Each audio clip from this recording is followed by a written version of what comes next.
Hey friends, how's everyone doing? I'm Jay Sennett, back in the Jazz Kitchen, and you can see this gentleman here next to me, back by popular demand. Oh, man. By popular demand. We had such a great time cooking in an earlier show. We had over close to 6,000 views on that show. And so I thought I would invite Chef Jerry Hairston back from Jerry's is the chef, head chef at Good Vibes in Newport News. Thank you. And you know, Jerry and I talked because a lot of you know I'm also a musician, and then my jazz group plays at Good Vibes, and that's where I first met Jerry. And then we started talking about food, and you know, and I personally found that our communication was on the same path. You know, we kind of think the same about a lot of different things. I said, I think it would be a great idea to get him on my show. So we did one show together.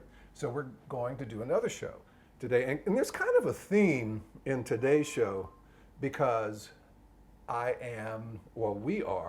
going to go Southern style. Yeah. Classic Southern style. You know, now my grandmother, man, was born in Florence, North Carolina. My mother was born Florence, South Carolina. My mother was born in Durham, North Carolina. I was born near Pittsburgh. Everybody worked their way up. But I grew up on classic Southern cuisine. And what I'm going to make, first of all, Jerry, thank you again for coming on the show, man. Appreciate it. And one of the things that my grandmother used to make, cabbage, just Southern style cabbage. Cabbage, right? Cabbage. You know, with some bacon fat and some cornbread. And I decided to put a little twist on, it's a pan cornbread.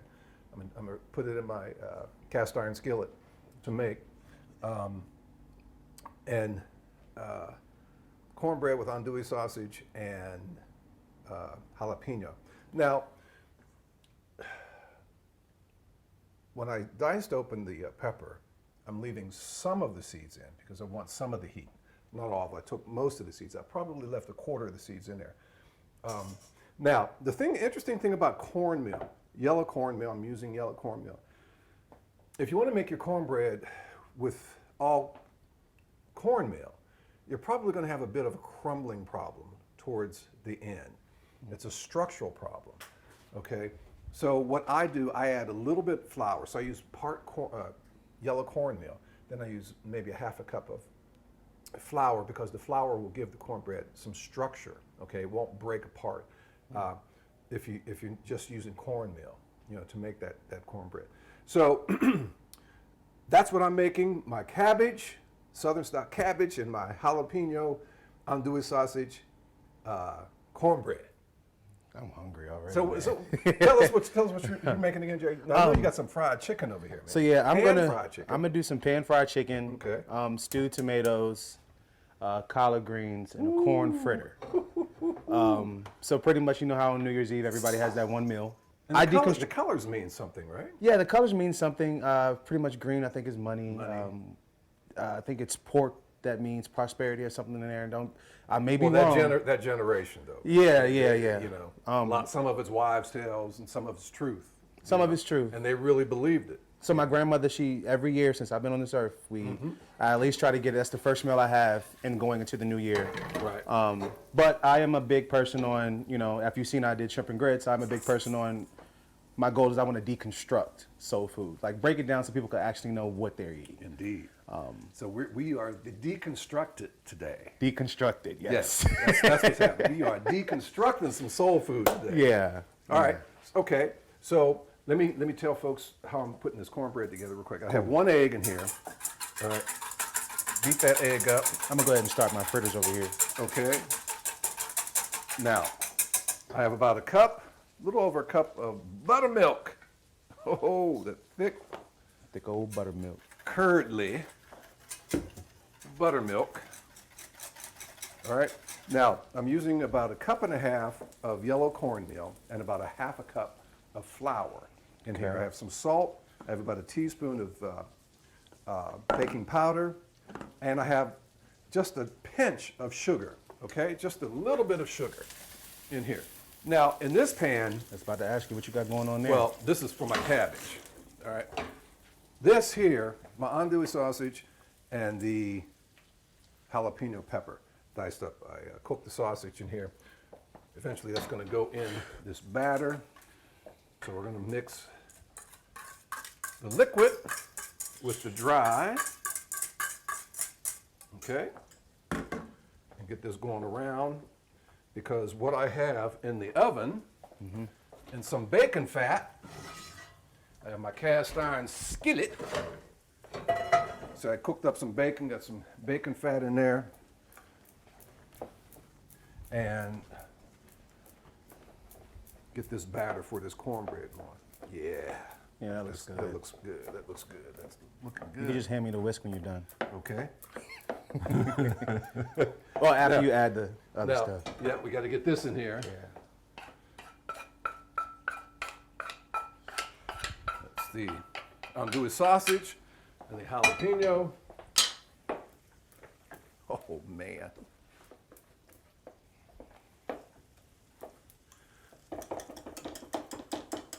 That off of here, Jerry, like so. And you want to get it?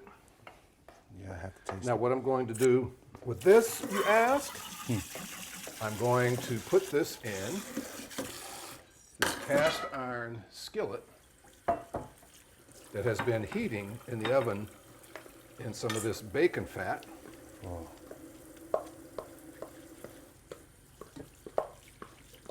Oh, man.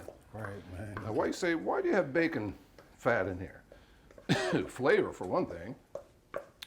So if you are a health foodie, moderation. Think about moderation, okay? Moderation. You know, when you make this stuff, you got to take it home. Here, Jared. Yeah. Now, spread this out. My pan is hot. I have my oven preheated to 400. Just burned my thumb, so it is definitely hot. Okay? That means it's going to be good. Yep. And it'll help. The word I used in our last episode, Jerry, crispitize. Crispitize. Get this, I don't want this to fall apart though. Man, that looks good, Jay. Yep. Looks really good. Okay. We're almost ready to go into the oven. I almost forgot to put the butter in, but we have some butter in there, about 6 tablespoons of some melted butter in my cornbread. So now we're going to go over here and put it in the stove, 400 degrees. Set it for about 20 minutes. All right, get it going up there. It's 5. We got 10 now. We got 15, 20. There we go. All right, so now, ladies and gentlemen, while Jerry is doing this, in this saucepan, I have some bacon and some onions, okay, for my cabbage. All right, I cooked the bacon, and I'm leaving it in the bacon fat there. I got my cornbread in the oven now. My cornbread's cooking. I got my bacon and my onions over there. And Jerry, you're getting ready to dip something. I'm getting stuck looking at that. I'm about to go ahead and start fry me a corn fritter.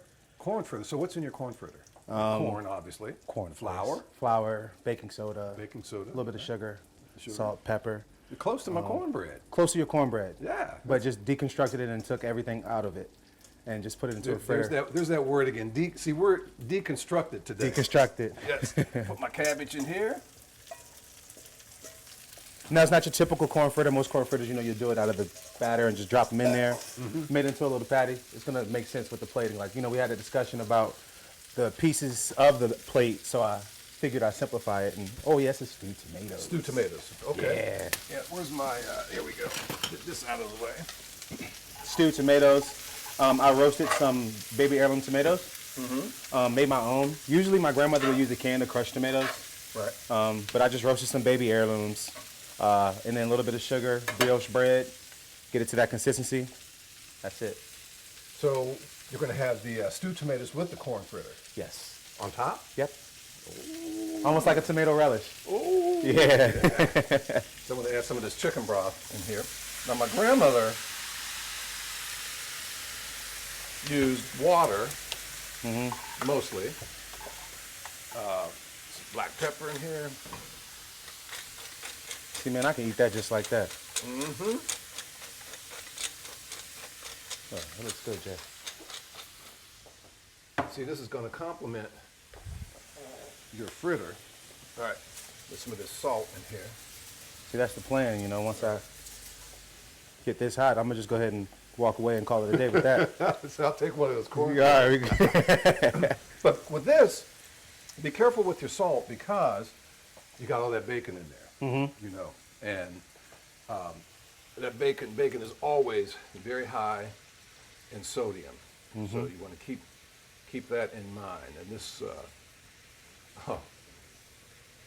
with this bacon fat in here, when we get the cabbage mixed well in that bacon grease. And you made a valid point earlier about that salt content, and to the point how we making the same, pretty much the same exact thing. Wouldn't change anything that you'll put in my fritter opposed to what you put in your cornbread. It's pretty much the same dish, different cooking style.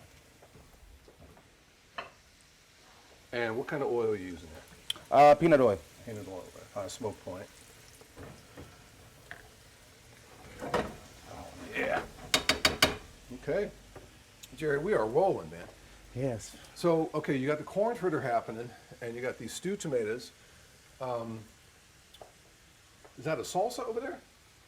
So, again, collard greens. So I didn't do collard greens. I made a crispy collard green. We were going to use the air fryer, but I just popped it in the oil. Popped myself a couple times. Right. But and I almost slipped on the floor. But that's the beauty of it. Yeah, right. I take some collard greens, and I'm going to pretty much take the things that you put inside the collard greens and pretty much like a pepper relish, and I did some bacon, and we put it on top of it, and I made a pot liquor vinaigrette. Ooh. So the same stuff that you would put inside of your collard green, like juice and all that, what some people call it, I just made it into a vinaigrette. We're just going to drizzle it on top of the collard greens. Once you see the plating, it'll make... And then you have the pan-fried chicken as well. And the pan-fried chicken. I'm about to throw that on right now as you speak. Oh, Yeah. man. Yep. My cabbage is coming together, folks. So I did par fry it a little bit, so it won't take too much long. Listen to that. It's a beautiful sound sometimes, isn't it? Yes, it's addicting.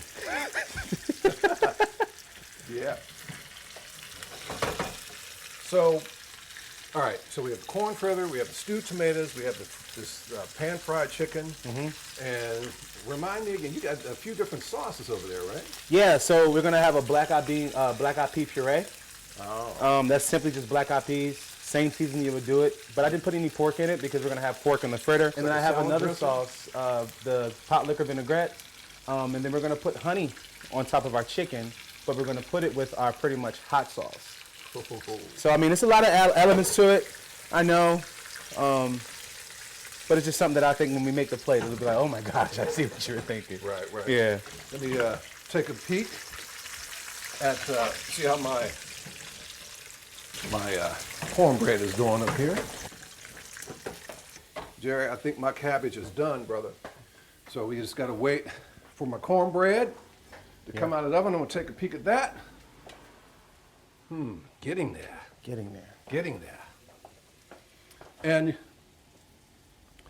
the bacon fat with the cornbread also helps texturally too, around the edges. And that's part of the reason why I had a hot cast iron skillet with the oil, with the bacon oil in the pan, sitting in the oven at 400 degrees. And don't forget, when you take that pan out of the oven, use the pot holder so you don't burn your hand, like I've done a few times. In a hurry, not thinking, just grab that out of there. But today's program, we're just going to do some classic Southern style cuisine. And I remember my grandmother making cabbage and making her cornbread. I'd never heard of andouille sausage back then. Yeah. You know, but I was just, sheltered little Southern Pittsburgh kind of dude up there. Yeah. But I remember her cornbread just being delicious, and she didn't really add sugar into a lot of things, like never sugar and tomato sauce. That was forbidden. That's against the rules. That's man. against the rules, man. That's against the rules. But she did put a little bit of sugar in her cornbread, right? Just a tad of sugar in the cornbread. And I said, okay, I can deal with that. Yeah. And actually, I kind of like, just that hint of sweetness in the cornbread. But my flavor profiles, I have the spiciness of the andouille sausage, of the jalapeno peppers. Remember, I left some of the seeds in there to keep some of that heat in the peppers. Okay, with the cornmeal, the flour, I put flour in there, not using all cornmeal. It helps it structurally, because if you just, like I said earlier, if you're just going to use the cornmeal, you're going to have a problem with the structure. It's going to be real crumbly when it gets done. And I went to put it in the oven, but I completely forgot to put the butter in there. Put about 6 tablespoons of butter, melted butter, in with the cornbread. I put that in a little late, so I hope that doesn't mess it up or something like that. But you know what? The flavor's still going to be there. I'm still going to eat it. Flavor's going to be there. Okay. So, Jerry, how are you going to plate this? Oh, that's the best part. I mean, so do you have you have one piece of chicken on each plate, right?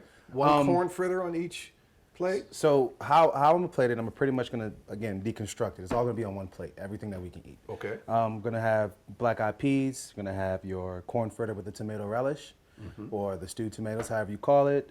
We'll have the collard green, pretty much, you could say crispy salad, whatever. Right. And then we'll have the chicken all on one plate. Okay, now, over here you have the black-eyed pea puree. Just heating that black-eyed pea puree, because you don't want to eat it Okay, up, now, cold. you put it in a blender. Did you put it through a sieve? I did not, because when you put it through a sieve, it'll make it completely liquidy, and I still like. So you want some texture to it. You want that texture from the black-eyed peas, right. and it's pretty much a no cook. You don't even have to cook this. Like, you can have black-eyed peas out of the can. Yeah, man, it's tempting. I have to. I have to. It's so tempting. I have to. So tempting. They were really good. I just want to plate this to get my part out of the way so I can eat that. Oh. So every year at our house, when we do holidays, the one thing our go-to, if we can't find vegetables, fried cabbage. I can't wait. So I can go ahead and start plating if you want me Wait. to. Cool. I'm just waiting for my cornbread, man. Yeah, while we wait for the cornbread. Yep. We'll get this. So again, like last week I said, my favorite part of cooking is this. You can plate some food, folks. But first and foremost, that flavor is there. Oh, you're gonna go Rembrandt on us. What you know about that? Well, I'm an artist too now. Aren't we all, man? Okay. All right, so may I borrow that cutting board of yours? You want a cutting board? Just right here. Clean it off. I'm gonna keep that crispy skin on there. Cut it at a bias.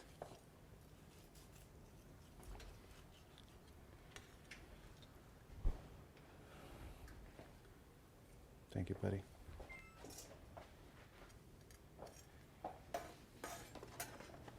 All right. All right.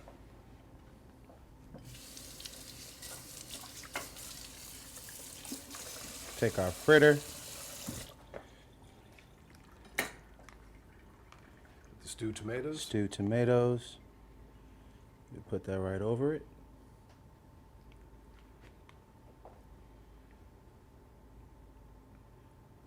That's that.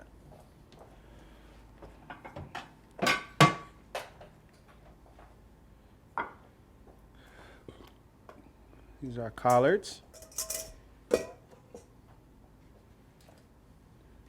Now, some people say collards take forever to cook. Now you flash fried those. Flash fried those. Got a little crisp on them. Because again, like I said, my goal is to not feed you like it's collard, like, you know, it's Southern, but for you to have the flavors there and taste it. So just like that. And then we'll take... You got a lot going on over there, man. I mean, you got what, 4 or 5 different sauces? Yeah, it's the best part. Then we take this vinaigrette, and you pour your vinaigrette over it. Now, what is that right there? Again, what is that? So I have bacon. I have peppers and just red and yellow peppers. And you still want that sauce. See how it's starting to get there and the colors are starting to show? Right. You got the chicken coming in. Then you got the chicken coming in. Still got a piece of that crispy skin on there. Keep that intact. Put that chicken right there like that. I hope you can hear the crispiness of that leaf right there. Put the chicken right here. And then put this piece right here for your little height. That looks like honey. It is. All right. A little bit of honey. Okay, so you got the heat going on, you got the sweet.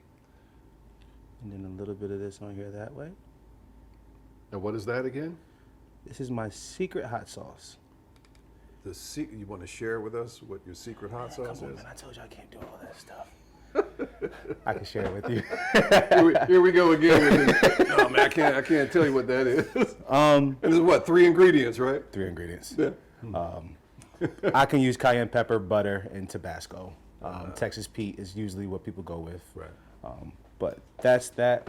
And then lastly, but not least, you'll put a little bit of paprika somewhere on here to make her look a little festive. And then we have some pea sprouts. And look at this cornbread again.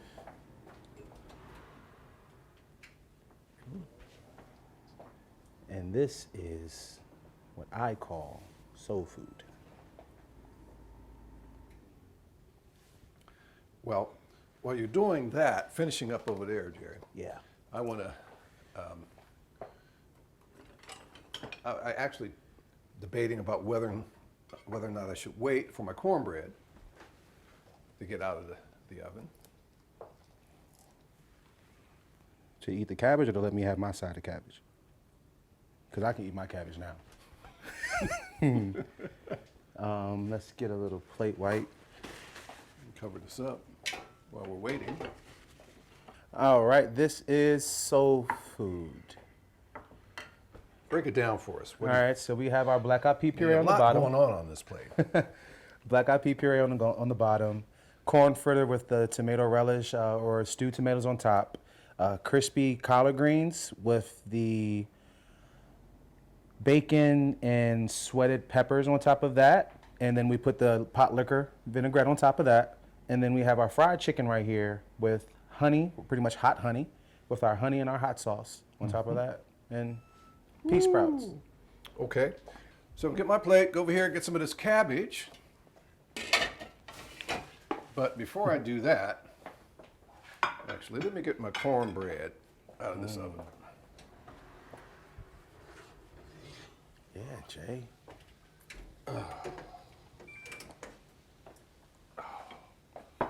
So, the crispy texture around the edge, that's what that bacon fat and butter will do. And while I'm sitting this here, waiting just for a moment, I'm going to get some of my cabbage on this plate.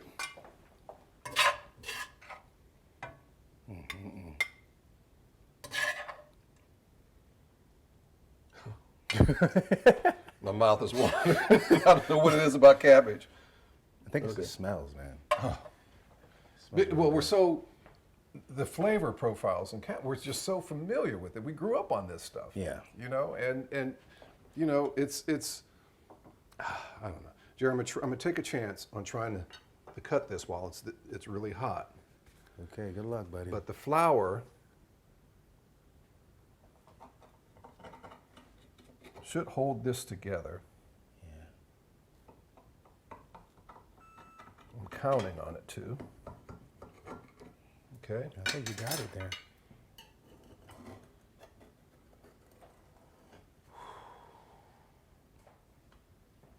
Come on. Yeah, Jay. Come on. Come on, we can do this. You got to talk to her, tell her you love her. Come, there you go. Yes. The sigh of relief. Oh man. Let me, you know, Get that stuff kind of out your like. No, Jerry. That. A little bit of this.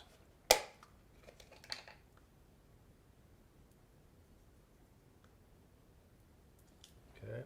All right, a little bit of this.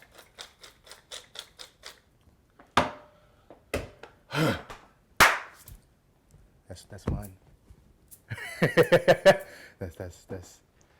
The cabbage. Now, in here I have some onions. It's just Southern soul cabbage. That's what that is, right? Some bacon fat. I left that fat in there with some onions. I use chicken broth instead of water. Yeah, can you use water? Yeah, you can use water, but that chicken broth is going to give you some more flavor. It's all about flavor. Some salt and some pepper, and the cabbage, of course. The cornbread, this is my andouille sausage, jalapeno cornbread. So there's a kick, okay, a little bit of spice, a little bit of heat. I use yellow cornmeal, cup and a half yellow cornmeal, half a cup of flour. Why do I use flour? So it still has its structure, like so, okay? If I just used all cornmeal, chances are it would really start to fall apart and crumble a little bit. The flavor will still be there. Okay. Okay, but the texture, the structure of the cornbread is going to be, a little strange, crumbly. I wish they could smell it. So I just put the flour in to help the structure. All right. Then I have an egg. I have a pinch of sugar. I have some salt. I have a teaspoon of baking powder. Okay. And it's always a little interesting, a little tricky with baking soda, baking powder, when to use what.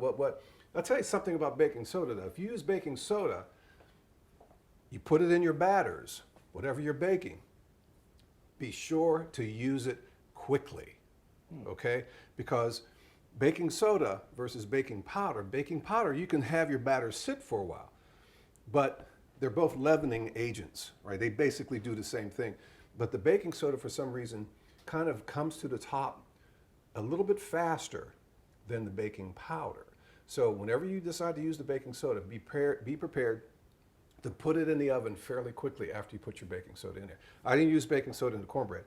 I used baking powder, a small teaspoon. It's like the problem with cakes sometimes when people make cakes.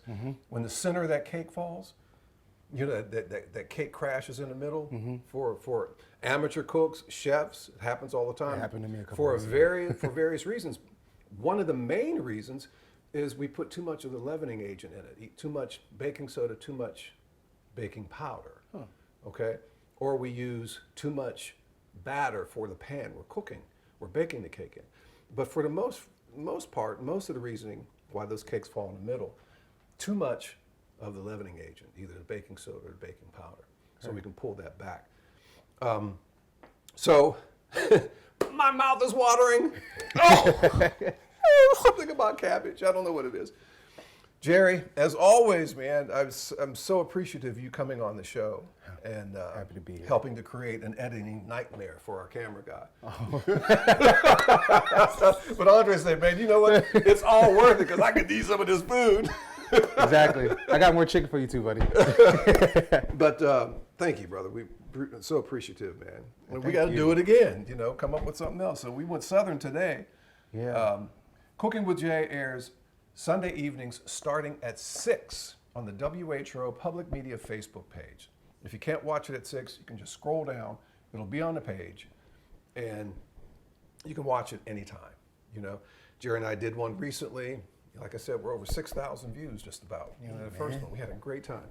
And you try these recipes, these dishes, you're going to love this food. But, again, for the health-conscious foodies out there, moderation. Yeah. I'm not saying you can't eat this stuff, right? You can't eat it every day. Yeah, you can. And I want you to be cognizant of there's a lot of truth in that you are what you eat. 80% of our health problems are diet-related, man. Cholesterol, heart problems, blood pressure, all kind of stuff, too much sodium, all these things. So moderation is the key. Well, all this bacon fat, there's a lot of salt, there's a lot of fat in there. You can pig out on it one time. Okay, give yourself another month, but you eat this stuff, you're going to want to eat it the next day. That's the plan. But just be smart in how you consume this food. So we have some deep, interesting flavor profiles in these dishes today. Yeah, even with mine, you can try to attempt it Jerry, at home. that's beautiful, man. And my mouth is watering looking at it. It's really beautiful. Jerry, again, is the head chef over at Good Vibes. Check them out over there. They have some great music.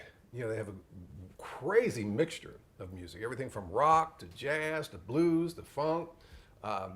So I play over there with jazz, you know, and even he and I will team up sometimes and put a menu special out, some specials on the menu when there's some jazz happening in the venue. Okay, so thank you for watching, friends. I'm Jay Sennett. Jerry Hairston, thank you, brother. I appreciate it. Don't forget, send in session on WHRV FM 89.5, my jazz show, and the R&B Chronicles, Friday nights from 7 until 8. And until the next edition of Cooking with Jay, be safe, friends. Be safe. We'll see you then.